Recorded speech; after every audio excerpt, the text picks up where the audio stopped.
Hello. Hi guys. How are you all doing? How was your break? Are you talking to us I or the am audience? talking to you guys this time. This time I was Oh, like, okay, I'll yeah. make it much more affirmatively clear that I'm talking to John and Sam. It didn't translate because of virtual conferencing. That's how that works. Welcome back to the Billy Boys Banter Bus, as I call it. I think it's more correctly called the BLC Weekly Improv Chats. But that's boring. So it's the BLC Banter Bus as far as I'm concerned. It's me, John McInnes. It's me, John Gallagher Potter, and we're joined by a guest, Sam Hall. It's still me. Hello. They How didn't replace me halfway through. how are you doing, Sam Hall? I'm good. I'm good. That was fun. That was surreal after so long, but good. How long has it been since you've done improv?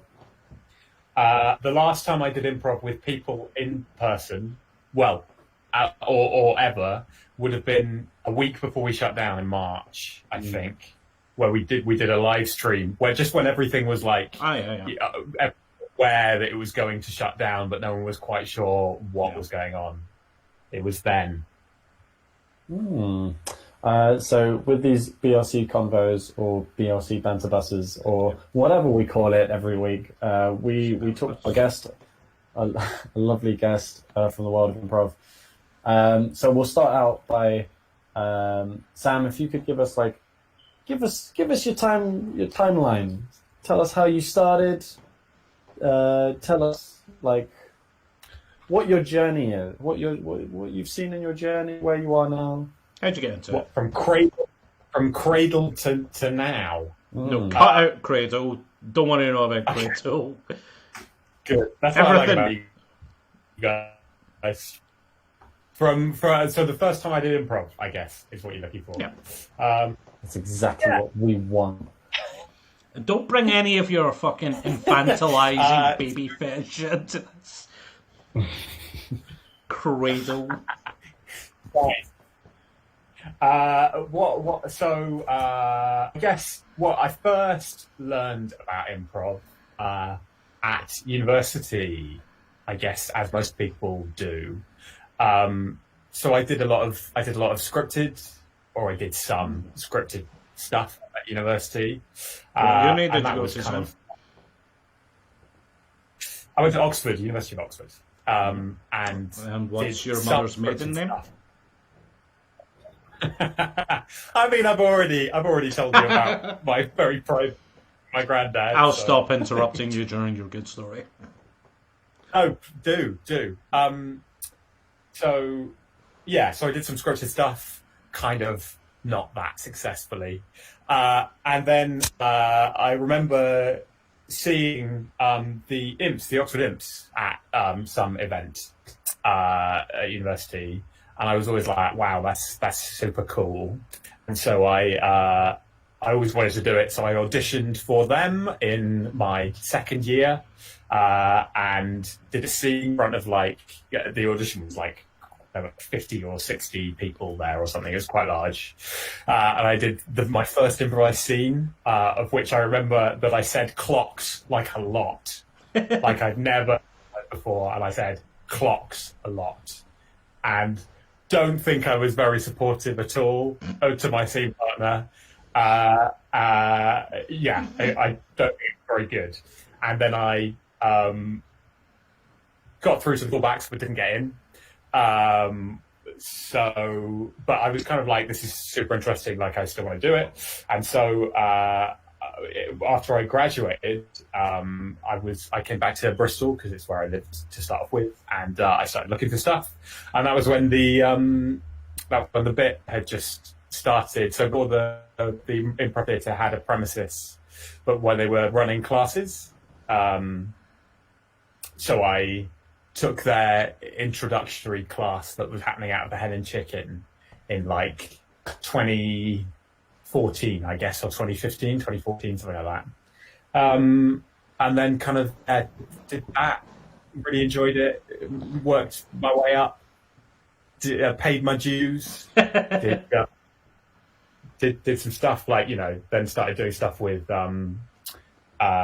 with John from Close Reach Day. I did some stuff in London, and then founded the Unscripted Players with the people who started that. I was part of the committee who started that. Then moved on from that to, doing shows, auditioning, and she got into the musical show and various shows here, there, and everywhere. And it's been a roller coaster ever since. Does that answer your question? Yes, sufficiently. It's weird that a university group like that would have 50 auditionees. Who was like taking the auditions? Was it like somebody who's just been doing improv for 2 years or something? It was so I know that the imps is not. I mean, it is a university group, but they don't just cast from university. So they allow anyone entry from Oxford. So there were a couple of older people. Having said that, I think it'd be someone who had been doing it for a couple of years, 2 or 3 years. But then, a lot of the guys who were leading that workshop now are, still big names in the improv industry. So they were good then and are good now. Oh, okay. Yeah, I just remember from my university, if anybody was taking auditions, it would be somebody who's been doing improv for like 6 months, telling somebody that they're not good enough for an audition, which is just bizarre to me. I think because it had because it had quite a history group, whereas more so than a lot of them, I think they could afford to be more selective. Which is fair enough. Like, I can see why they would do it and why you would do it in that position. What did you 50 people, that's a lot. So when you start doing scenes, your earliest scenes that you can remember, what is your memory of your first? What's your memory of your first? I don't know. Let's say 30 scenes. What did it feel like? What a question. I don't care about the content. Maybe, did you find yourself using any habits or things that you were pre-packaging? Did it feel good? Did it feel bad? What was the hit rate? What did it feel like? You clearly had saw it and you were like, I want to do that. And then you start doing it. What did it feel like? Yeah.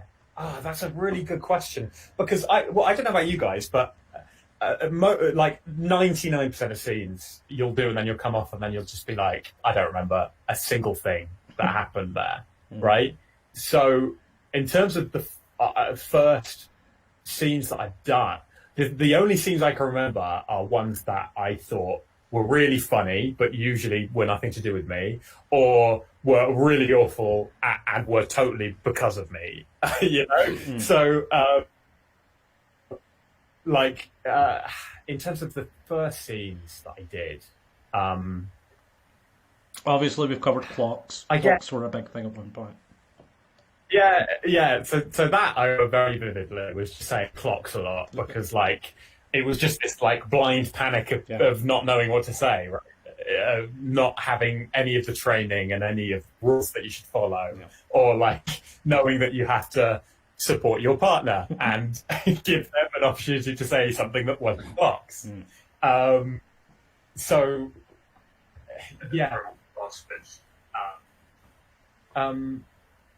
But in terms of the, I can't remember starting and doing scenes for quite a few years. Because certainly the first couple of, the first formal training that I got through the bit, it was kind of a bit less rigid than that. It wasn't like the long form, Chicago style stuff where you have to get into what game is and all that kind of stuff. It was more kind of getting comfortable in front of people. Even if it's not about game, if it's just scenes, what was your feeling? did you start scenes? Did you find yourself as somebody who would start, you know, the class has just started, are you one of the early people to go up and do a scene? Or are you coming out last? When you're coming out, are you, I don't know, what's in your brain? Like, are you comparing? Yeah. Are you like, I want to do better than this other scene? Or are you just like, I want to do a scene with this person? What's like your earliest sort of infant improv brain? So I still have this problem. I think I've gotten better at it, but I still have this problem where I want to be in control when I go on. I want to plan something. Yeah. Like I want to have something to grab onto. Mm-hmm. And I am still blown away and so impressed by people who can just go out and just go blur, you know, and just react and respond in the moment. Yeah. Because I still have real difficulty managing that and being able to roll with that. So I definitely think remember, kind of feeling of juddering into a scene. I find that relatable. That's very much me, and in many ways still is. But That's certainly starting out, I know that feeling of like, right, I know what this scene needs to be good. Just shut up, and maybe it'll work. Like just being full of myself in terms of like I can control this scene, and that's very hard starting out. I would say. I mean, I think the people who just react starting out perhaps have a more fun time. For thinky players, arguably, it's kind of harder starting out. I don't know. It's fascinating that, John, because I wouldn't have classed you as someone who had trouble doing that. I would have classed you as someone who actually is really comfortable, which I guess I've worked on it now. Like when I'm in this team with Jazz Plays, I'm the opposite of that. But starting out, a lot of it would be like, that scene would have went better if they had if they had responded like how I needed them to respond. That's what I was stuck in for like, I don't know, the first 6 months of doing improv. It was very judgy and very controlling. Yeah. I also remember, and I still do this to some extent, is in classes or in workshops or stuff. If someone else does a really good scene, I'll be like, oh man, now I've got a good scene, like that competitive, that small voice. Yeah. Do you guys get this? Do you get this? Yeah, you like start doing calculations about like, I'm not going to go for the next scene after this because it can't be as good as that, but I'll go for the scene maybe after that because the next scene will be bad statistically. So then I'll have a more fair audience to do a good scene in front of. Yeah. I want to be directly compared to that goal. But so then the next person to go up, they also kill, and you're like, fuck! Like now I've got to go against like two great scenes. Yeah. It's funny. It's the same in auditions. I don't know if you guys find this in auditions as well. You're like, well, I want to go up early, but I don't want to go up too early. Like I want to give it. I need to be remembered. So like I've got to go in the first half, but then not wait to the end because everybody's going to lunch. You don't want to be the person in front of somebody's lunch. Yeah.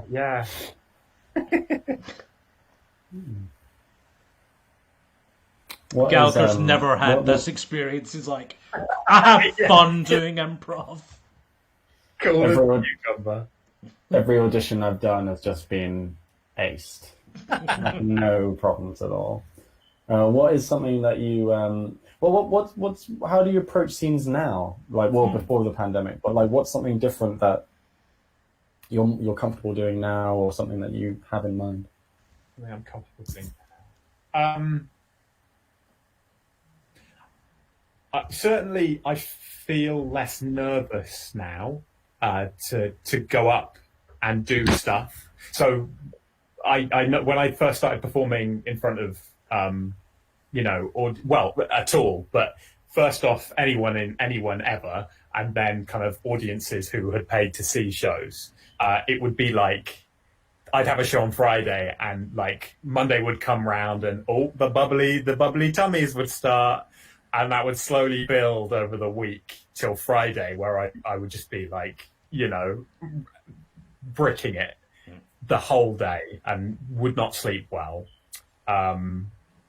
especially with musical improv.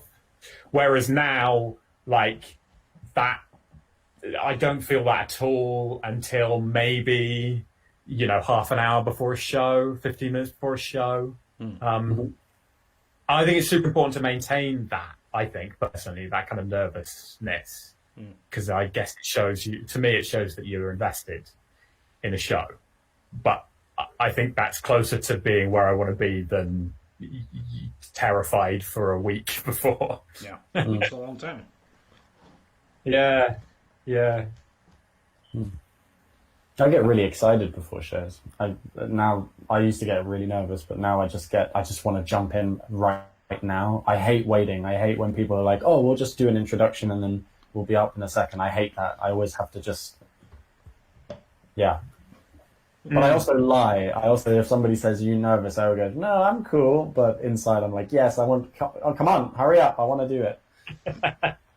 Do you guys? I don't know if you guys feel this. I've tried to get better at this, and I think I am, but I'm still quite bad at this. Is after a show, thinking, "Oh, I was rubbish, and this was rubbish, and everything that I did was rubbish." Can you guys separate yourself from that? If it's a good show. Yeah. If in fact, like my measure for, I used to be much worse at it. In fact, I still I'm eager to figure out what works in a show and what didn't. But it used to be much more haunting, especially if it was a terrible show. Now I can deal with it a little bit better.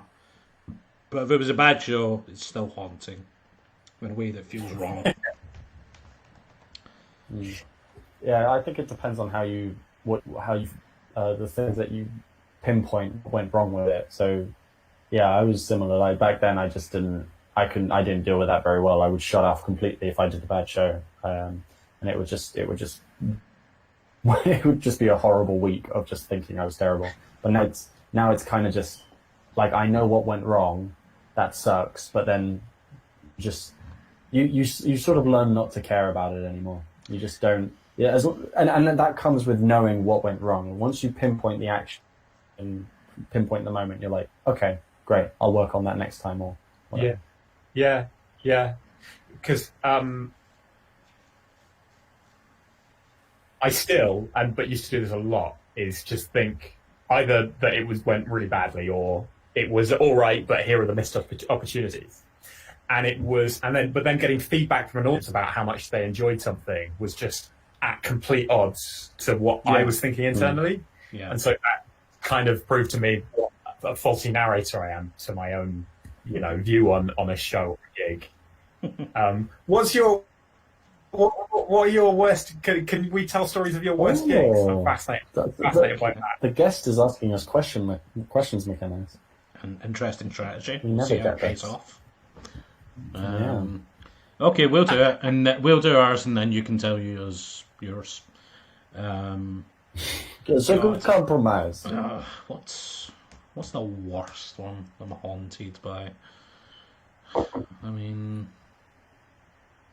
Sorry, I hope this is no. I think we've answered this before, and I just can't remember what they are. I remember doing a show in Bristol, and you're probably not gonna. No, this was all me. But I just remembered my own as Love's reaction to. All right. You go. It's like, shut up, John. I know what you're gonna say.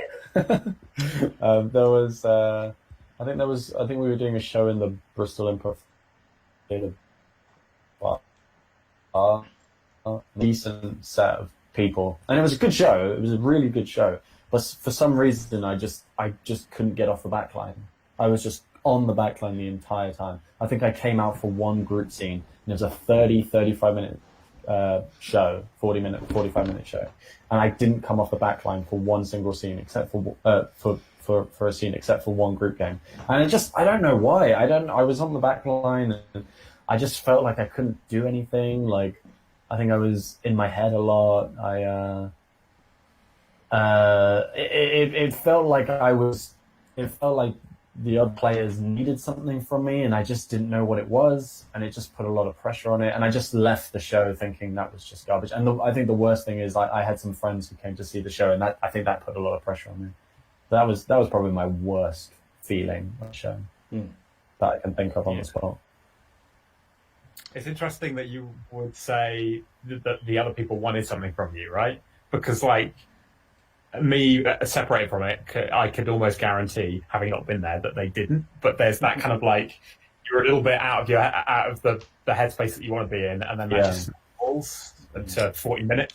Yeah, well, one thing I've learned with premise, especially with premise stuff, is that if somebody comes in with an idea, it's not an 100% idea. So you shouldn't worry too much about giving them the response that they wanted, like being the voice of reason, for example. You can play it. You can play whatever you want with it. You can have fun with it. But it's about letting go. I was putting too much stuff in my head. I was just like, oh, I need to be the good voice of reason. I have to do it this way. And it felt I was trying to be very formulaic and very mathematical about it. And I just got more nervous, I guess, because of it. It's also like a thing I found, or at least my opinion now, is like starting out, when things start going bad in a show or just not hitting like you want, starting out it's much harder to like get out of that tailspin.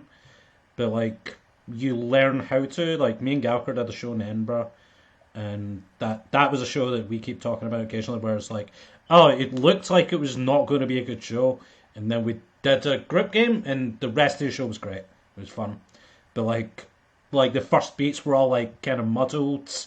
It wasn't terrible. It would have been survivable, but early in a show it was not looking good. Then we did one good scene, and the rest was like, oh, we're all chilled out, had a lot of fun, and I don't know, you can get stuck in a shame spiral if you do a bad scene when you're starting out. Yeah. What's yours, McInnes?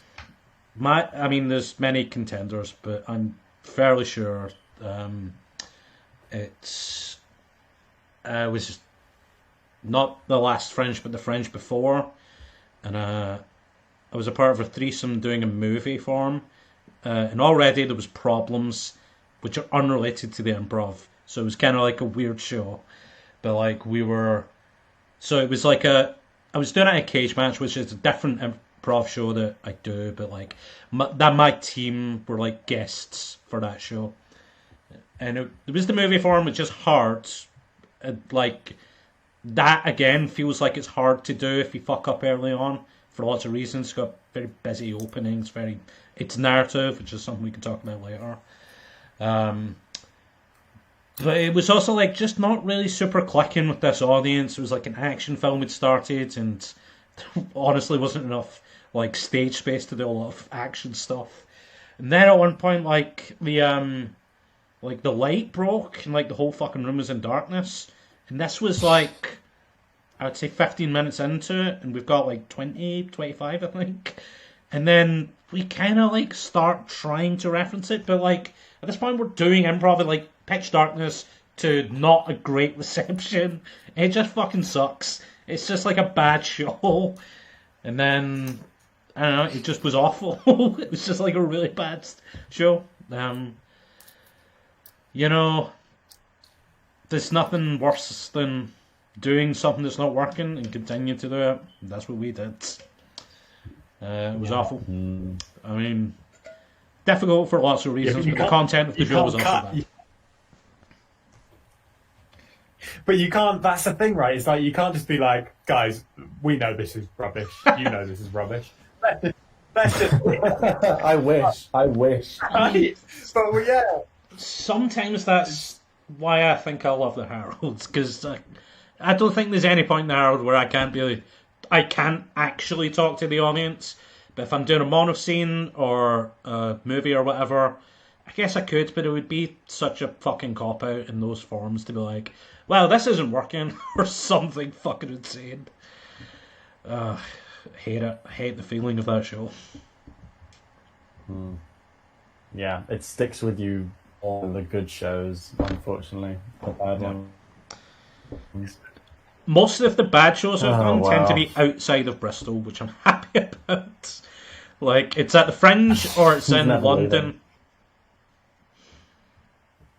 leaving. How about yourself, Sam? Oh, boy. What about me? Yeah. Mine. I actually quite enjoyed mine. I think it was the show we did in London, John. Scenes to an End. Oh no. Show in London. I think very fondly on this because of what happened around the show. But like, because we all went this group all went up to London. We had a gig booked at the nursery, and like we had a really nice day out in London. Like we just hang out together, which was really lovely, and had lunch. That was nice. And then we did the show. It was like a narrative show in the nursery. And we got there, and they didn't know we were turning up, I think. So, like, they weren't expecting us, and they hastily put us in at the end of the show. And they were like, there was no audience that weren't performing. It was all improvised, like an audience of like 6. And the premise of the show was we were doing it was a narrative show basically, and like. 2 minutes into the show, we had established that this was a fantasy. This was like a high fantasy narrative, but it was poorly defined, and also there was time travel.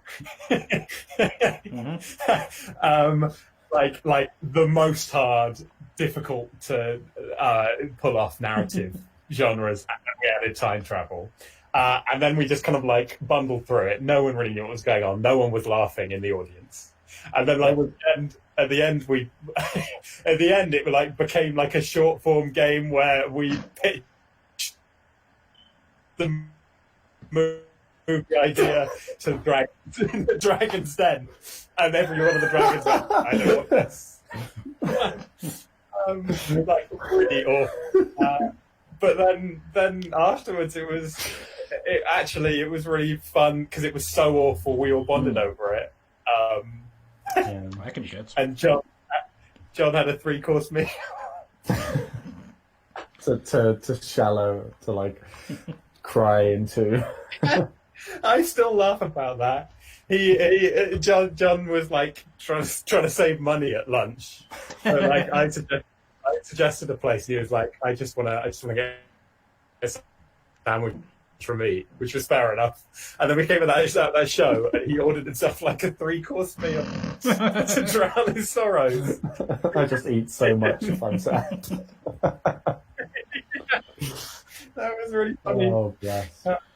One of the the shows where I actually don't think of it as a terrible show, but one of the ones that has got the worst responses imaginable was a one that me and Galker did in Duck Duck Goose. And oh yeah, I actually don't think too badly of it. We all talk about it and we're like, yeah, we're kind of. It wasn't great because it was almost stonewall silence to like a David Lynchian level of weirdness. But like we were all like, that felt like it should have worked. Like we didn't crap out on it or anything. Like it was fine. It was funny too because we also had a little bit of a freak out afterwards, but I think we all just like tried to talk to each other to be like, are we crazy? Like, did we all think that was like meant to be better than it got? Individually, like before we talk about this, what do we think of the show? Sometimes it's just the room, I guess, though, isn't it? Like, yeah, I think about that a lot. I think about how much of the show depends on like getting them on side within like 5 minutes, basically. Almost before the scenes or opening, like just being on stage talking to the audience. Like if you fuck that part up, the rest of the show is almost unsalvageable to some degree. Like if you come on and you're like very not reacting to the audience and you're just like very nervous, obviously you're fucked. Like doesn't matter if the show's good, they don't think you're going to do good. Yeah, but you can feel it. Like I've felt it. Like not trusting the people like me. You can feel it viscerally. Yeah, it's funny. What's It's funny what's sometimes how obvious they are. Like, are you okay? what's an example of a show that you thought or scene, could be anywhere, that you thought it was going to go badly, but it was salvaged, and how was it salvaged? So like just like it was a very quick example, just because, which is why I thought of the question. I was doing a scene in a I think it was like a class. No, it was an audition. It was an audition at the Bit or something, and then we were doing like this long form piece, and for some reason it had something to do with a lighthouse, and there was just so many people on stage, so many different characters, and it was just going nowhere. It was just going absolutely nowhere. People were talking over here, over there, and then for some reason somebody said something which was like, the lighthouse has brought us all together, or something like that. Somehow we were all connected in one way, and that line itself just salvaged. Everybody started talking to each other, and then it became like a really fun little mono scene.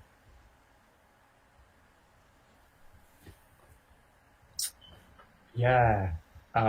So a show that I've seen that was going off the rails and then was salvaged.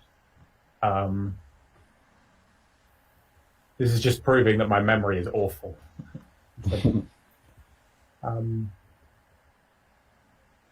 I saw a show in New York where you were there as well, John. You were there as well. Yeah, I'm interested in what one you're about to say because I have an answer for it. I forget.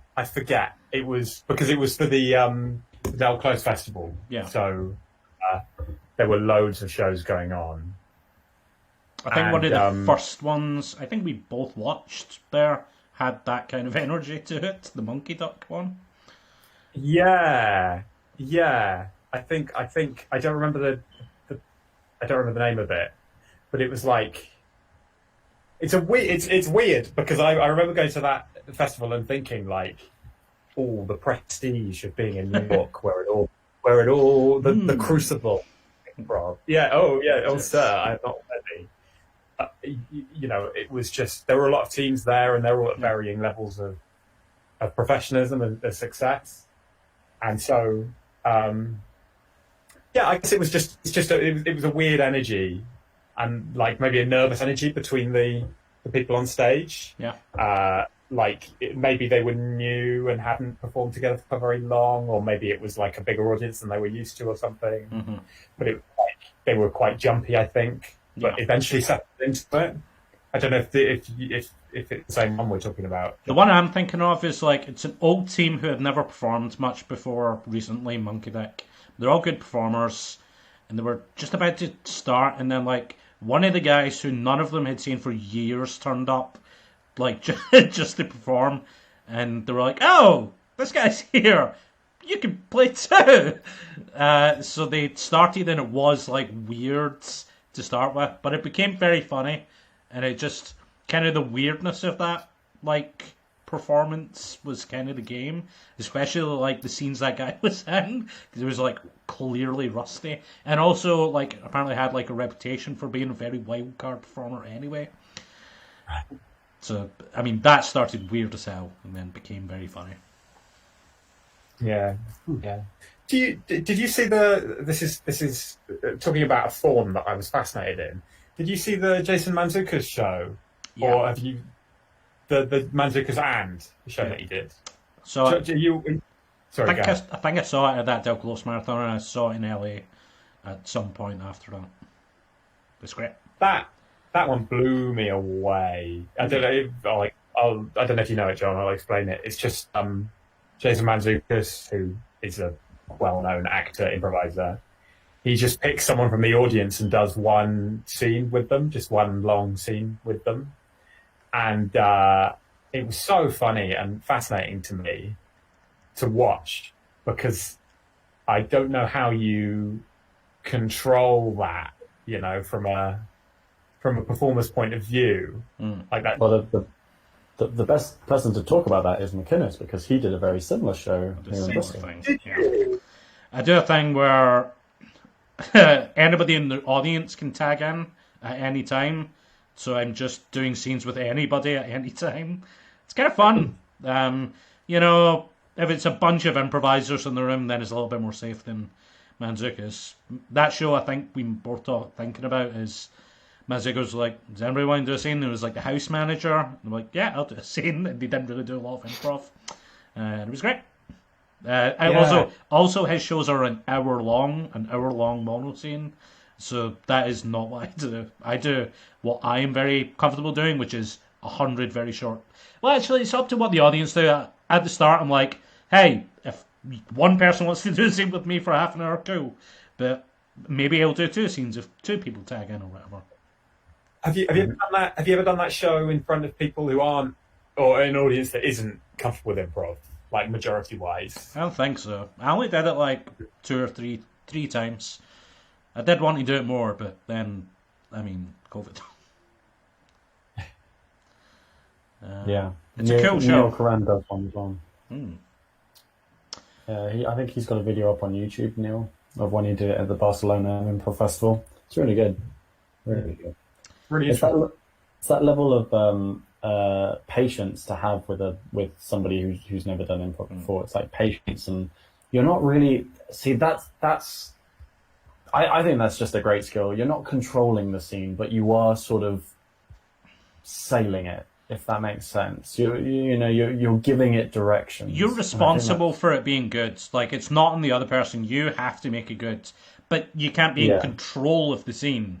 So you just have to make whatever they say work, which is, even if they don't say anything, even if they're not reacting to stuff, that's like the hard part, I guess. Yeah. This kind of, I'm going to ask you another question. I'm taking over the Billy bus. Oh no! The name. No, it's an armed insurrection on the Billy bus. I know Sam's in charge of the bus. He's driving towards the Twin Towers. He's hijacked the bus. Yeah, but I'll let you have the wheel back if you answer. Okay. Every show, I think, in the UK that is commercially successful and has some form of improv is I would say, almost without exception, very structured, I think, and almost without exception has some other hook to allow an audience to know what this is. Like, this is a thing. I know what I'm getting. I don't know exactly what I'm getting, but I'm getting something in the vein of Harry Potter, or I'm getting something in the vein of a musical, or Agatha Christie, or something like that, right? Mm-hmm. So I guess my question is, I don't see how you make a show that can work in the UK without that kind of hook. Do you guys think? Do you agree with that? Do you disagree with that? I think it's a lot easier to make a show that like is marketable if you like know what the show is, and if the thing that you know what it is something the audience also know. If you're not going to do that, which is what I have castigated myself into, then the only selling point can be like the performers themselves, like the team. So you just have to become great. I mean, there's no other way around it, I guess. And there are the FA's got a good reputation, I think, in terms of their jacuzzi show. I mean, you could argue that's they know what it is, but it's an Armando. Armandos are very marketable as a long form without preparation type show. But I agree. It's a lot harder to become a big show if you go up to somebody hey, do you want to come to this show? I don't know what's going to be. That's a harder sell than come to Improvised Superman. They know what Superman is. But I do think what was I going to say? Yeah, it's I do think the limit of definition of what is a successful improv show is like very like low. Like I don't think there is. I don't think there's many successful improv shows, and there are big ones. If I'm thinking off the top of my head, maybe you would argue Ostentatious is perhaps the most successful long form show. If we're not getting like whose line is it anyway? I don't know if that's true, but in my mind, I'm like, it's that, or maybe it's they're not UK based, but Baby Wants Candy. A lot of people in the UK know them because of the improv festival. Those two feel like the biggest UK improv shows. I don't think of them as big shows, you know, like you can't talk to somebody in the street and they know those shows. It's rare. Yeah, that's fair. I just wonder if it's different in the US, because I have no, where they do have more of a history with these kind of, and are more aware of the art form.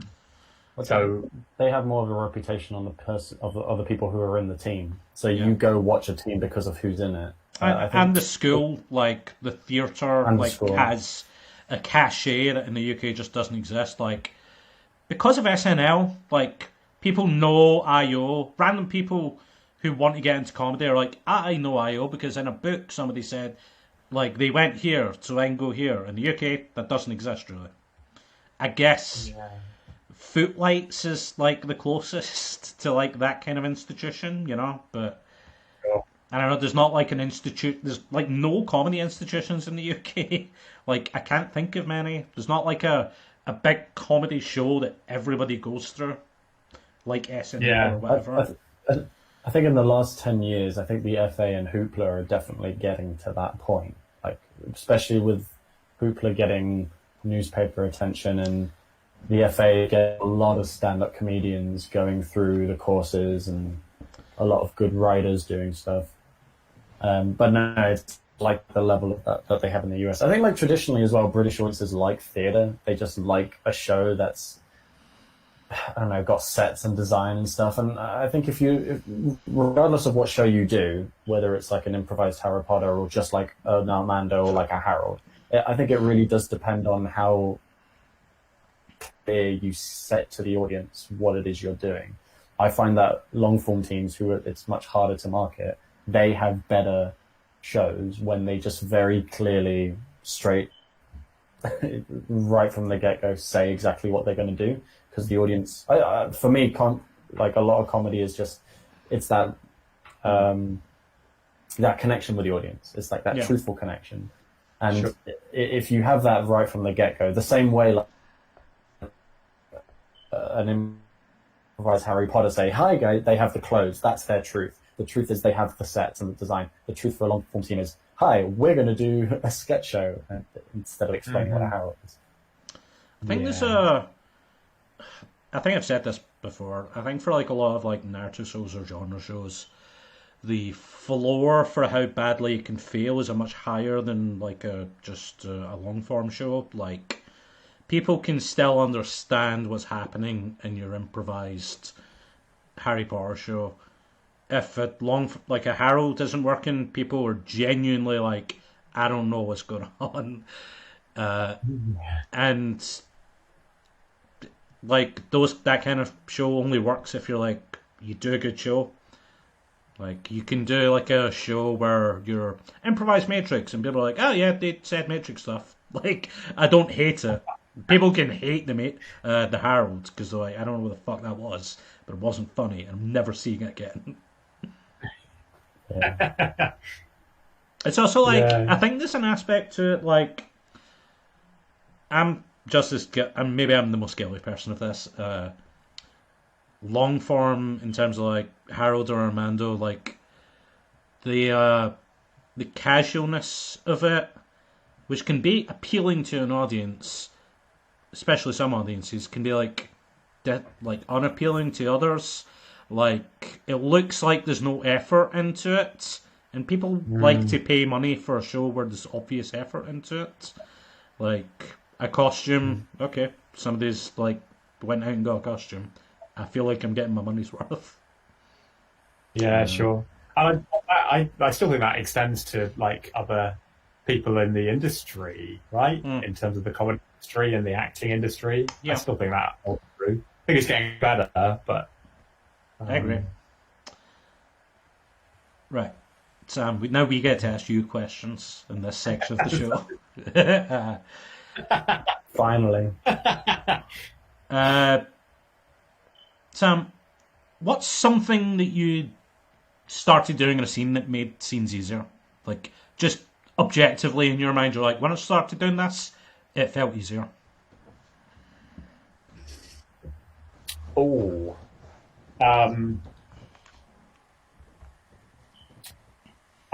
I think probably most recently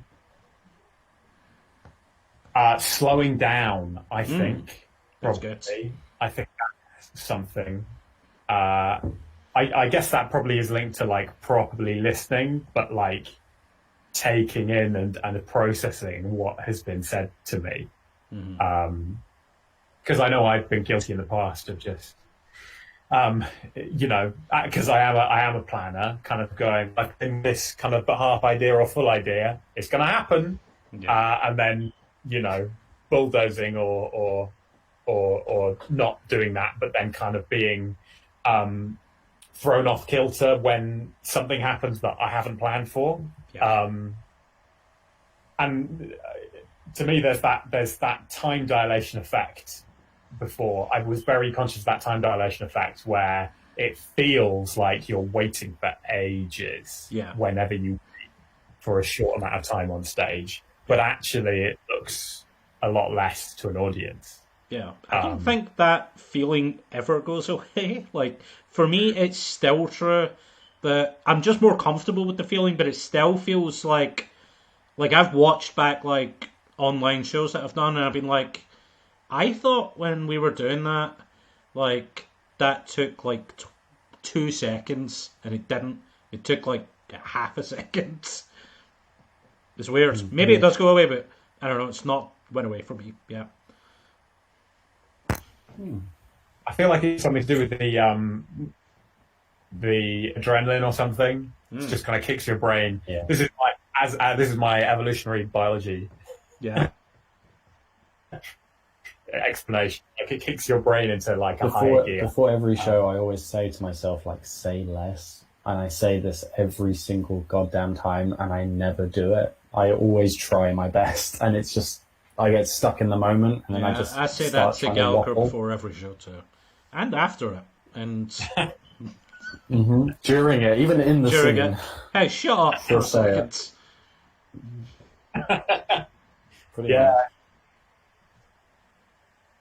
But that's super valuable because I remember certainly in the early days I used to any silence I would like fill, but I would fill it with the same information. Like I would get an idea across, and then I would repeat that idea with different words, and then I would repeat the idea again with different words, and it's just doing nothing but muddying the waters. Yeah. So yeah, I can totally.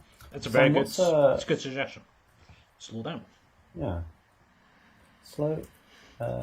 What is something that you hate that somebody does in a scene when you're doing a good improv scene? You're like, you're trundling along, you're doing good, and then someone does something, and you're like, "Fuck you."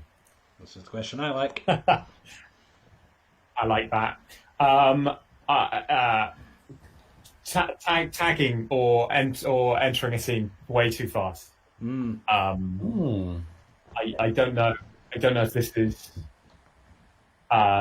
something that is common with you guys, but I notice a lot because you work with people who are maybe kind of newer to the concept of game and stuff. Yeah. There's that kind of hazy soup that you're in at the start when someone walks on, where you're not sure what the game is, and then suddenly there'll be that crystallizing moment, and everyone will be like, "Oh, I know exactly what it is. I'm going to play it like, right now." Second, you have an idea, you're like, "I have to say it now. It will be gone." Yeah, but and that's and that competitive nature of the back line. I hate it. Yeah. I actually love it in jams because I'm like, fuck it, we're all doing this. Like, whatever. I'm going to be in every scene. Fuck everybody. That's genuinely a fun way of thinking for me in a jam.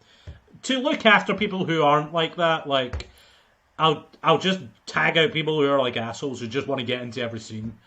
But you're right, like especially for like starting out, you could just see it in jams. Like people walk out, people tag out before somebody said anything. Like, or the thing that I hate the most, second beat type thing. Like, second beat. We've got the idea. It's fun. We're putting them in different situations. They tag somebody out. Somebody says the setup, and then they get tagged out before like the fucking comedic response happens. Like, yeah, we know what it's meant to be now. Like, let them say it at least. Yeah, and it's you burn through all your material, so then you're at the end of a 20 minutes of a 40-minute show, and you're like scrabbling around for half premises. And then also the stuff that you're getting out is landing. It's soft. It's landing with less impact because it's just no resting of anything. That's something that I have noticed being worried about in shows before. You can say hate it. You can say fuck this guy. Why? You It's can always a say guy. Fuck this I'm gonna guy. call it up. It was my granddad again. Again. So Sam, what's something that you like in a scene? In the complete reversal, but it can't be. I like people who tag in slower or walk on slower. Tagging in very slowly. That's the best way. Yeah. So I've already said I like people who don't plan and people who come in with ideas. I think that's really, really good and keeps me remembering what I need to do, and also is a good balancer for me in a gig. So I think that's pretty good. Also, what else do I like? I like I like people who what's the word? People who can play, who are comfortable playing like characters, like strong characterizations. I think in when I do long shows, I have a tendency to fall into the voice of reason role because I feel more comfortable in it, because it's because I'm a planner. I think I'm better at that naturally. Yeah. Like doing if this is true, then what else is true? But I'm less comfortable just going straight into a crazy character. Yeah.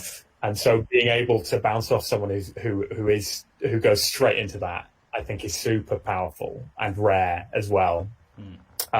Like that, I think it's very easy for a whole show to be full of like 6 or 7 people who are being like, well, look behind the curtain, like not committing fully. Yeah. What is your you said previously that you've just done you do loads of different types of shows. Which is there like what's your favorite? Which one? Musical, narrative, or long form? Because you've done all of them. You've done all 3. You have to pick one. You have to pick one that you love. Now bear in mind that this is technically a long form show. Sam, the planet is dying. NASA have created what were the options? 3 rockets. One you can only go in if you do like Harold's and Longform or Armando's. Another for musical improv, and the other whatever Gallagher said, short form. Sam, narrative, musicals, long form, shag, marry, kill. I mean, getting on that rocket full of longformers. Fucking hate it. They are the worst people for sure. What? They'd be doing that. They'd be getting the Harold Grant in as you fly straight into the center of the sun. the planet would be dying and they're doing bits. Like, I think the musical improv people would be, like, crying about that. And, like, the narrative people would be, like, I don't know, like, partying. McInnes, that is literally what we've been doing through this pandemic, just bits. Yeah, I love it. I love it, baby. We are stereotyping ourselves. Yeah. So which one do you like, Sam? Which one which one do you... That's good. That's a good question. Am I doing shag, marry, kill, or am I doing free rock? No, just what? I'd shag Longform. I think I'd shag Longform because I want to be good at it.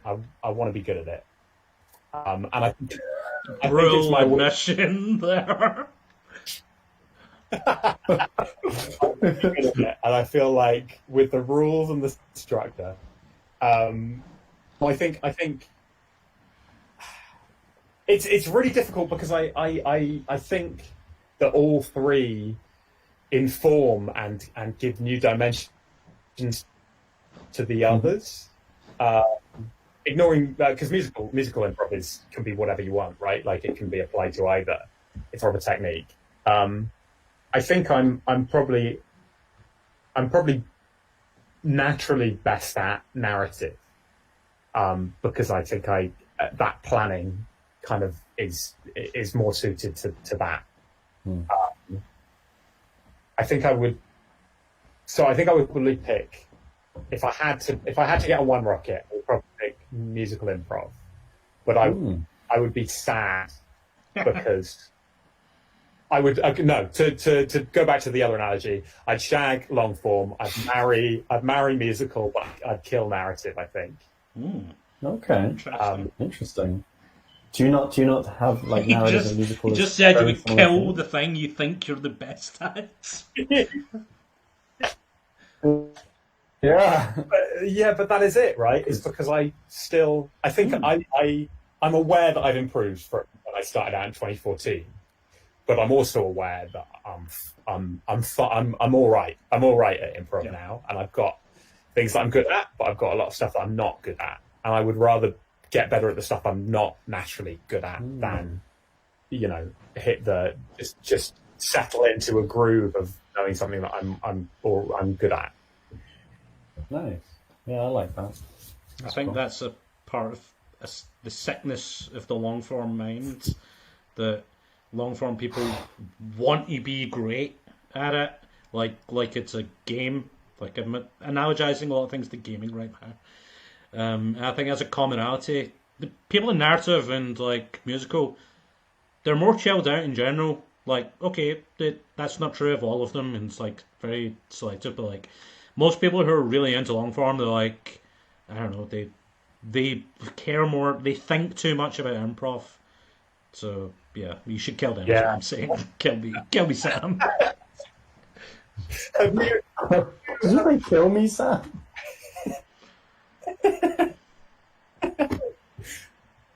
I'll do it. Are you aware of the Comedian's Comedian podcast? You must be, John. Are you aware of it? Yeah. Did you? Matt Besser went on it with. Yes, it was weird, and he was interviewed about it. Right, like I guess that is. I'm kind of going off of your like the long form people want to be really good and are far more. Yeah, but Besser's a fucking madman. Like within 1 minute of that, he was like, "So the Herald is the he was explaining the Herald so quickly. It's fucking nuts." Yeah. It was just the one that he was bashing short form. He was bashing narrative. He bashed narrative. Yeah. I think he probably bashed. He probably did. He bashed a lot of stuff. He does bash. He's known to bash. Yeah. I don't know what it is about the form that kind of encourages that. Whether it's the people who are in the position of power, or whether it's the structure itself inherently. Maybe long forms are just assholes. I think it's just I agree with that. People are just people who do long form just are not chilled out in a way that other forms people are chilled out. maybe it's just people starting out. I don't know if that's true, but like, you know, most of the people who do long form who've been doing it for decades, I think of them as very chilled out people. But I don't know, the new people, the people who really want to learn how to do a good Harold, that was me, and I was not chilled out. Yeah, that's true. I think that's true. The newer ones, yeah. I guess it's like you're given a rigid rule set, and like you have manuals and rule books. Like that, to me, that encourages like looking for rules. And I think that's why narrative is shit on a little bit, is because the people who go through the long form sector, they have to abide by a certain bunch of rules, and there's a certain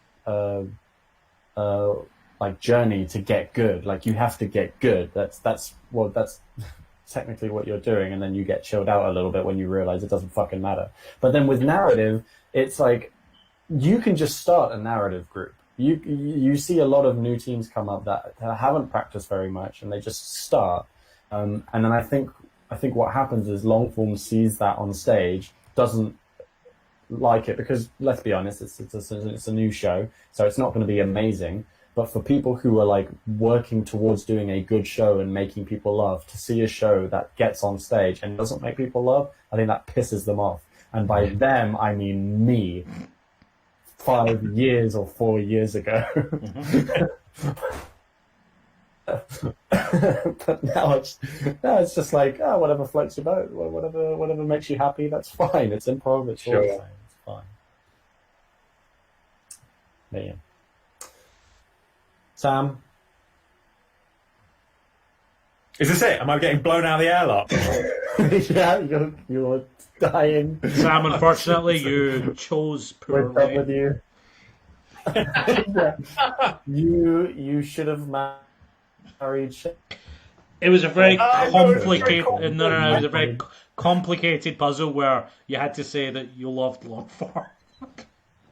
I thought you were going to respect me for choosing something else. I still respect you. No. I do respect you, and I would plead with you to kill me before you die. Yeah, the thing that we were saying about Longformers getting chilled later on in life, it's a lie. We want you to kill us immediately, end our lives. The comedy industry. Mm-hmm. I think we're going to leave it there. Sam, it was lovely to have you come on the show and do a show before with us. Very fun show. It's been a pleasure. It's been a double pleasure from me. Oh. Guys, it's been really fun, and I very much respect what you guys are doing, considering these trying times. I said that in a very flippant way, but I meant it. You hear that, all 2 audience members? Sam respects us. Well, Sam, we very much respect your work. We're happy to have you on the show. Is there anything you would like to plug for this video? Thanks for having me. I'm going to plug the musical Rocket. Come along to see us as we bust off into the cosmos. Mm-hmm. But otherwise, no, nothing. And this is your musical at Bristol Improv Theatre? Yes. We'll hopefully, I mean, dependent on what's going on with COVID, hopefully we'll have some more stuff, bring out some stuff, hopefully soon in the coming months. Just a clarification before we finish up, Sam. Is it my musical? Because every time I'm under the impression that it's my musical, and it's not necessarily. I don't think it's ever been my musical yet. Well, I think at a deeper level, it's our musical. It's all of our. Okay, but that's kind of trades and description acty. Like I would say, like because you aren't called "This is our musical." You say "This is my musical," and you don't. I'm not gonna. I said I wouldn't bring it up. I'm sorry. No, come along and tell me a story. I've came along, and it's never my musical. That's what I want. I can only apologise, mate. Okay. Come along again. Tickets for £10. John, is there anything you would like to plug for £10? No, not for any monetary value, but you can listen to Boat Club, my improv team, on Spotify and on YouTube now. We have episodes up, and they're fun. You're They're on fun. Spotify, mate. You're on Spotify. I'm on Spotify, mate. Yeah, I'm on the spots. Are you Like on the Joe pod? Rogan. Like Joe Rogan. Yeah. Ah, the DMT, the God Drug. Hey, McInnes, if you come over to Boat Club, we'll make a musical about you. I'm not doing it. You can get my stuff on Twitter at Libot, LIEBot. An asshole. An asshole. That's been our That's the show. end from Banter BLC Banter Bus, BLC Convos. Bye bye.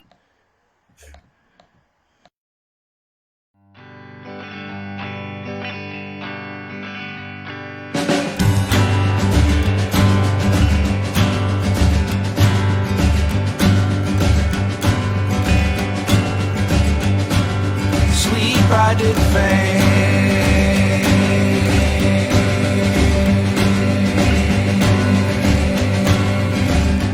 in a theater of monkeys who seem quite sane.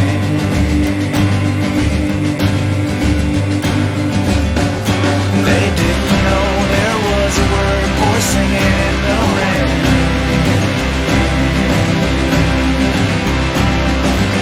So I lay there in my coffin, trying not to soften.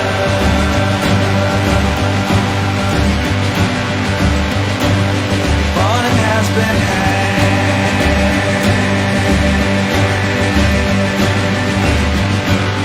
Up into the mountains, it takes the train. And when it swoops back down, it makes us stop in this here time.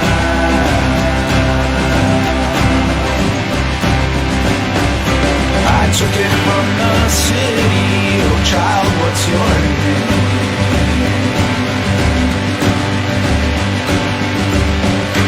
And is it really true that when you look back at the ground,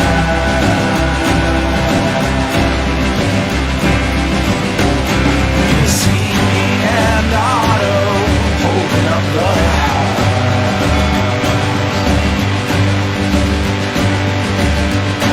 I knew I couldn't get that one past you if I tried. When I see you seething, it swells me up with pride.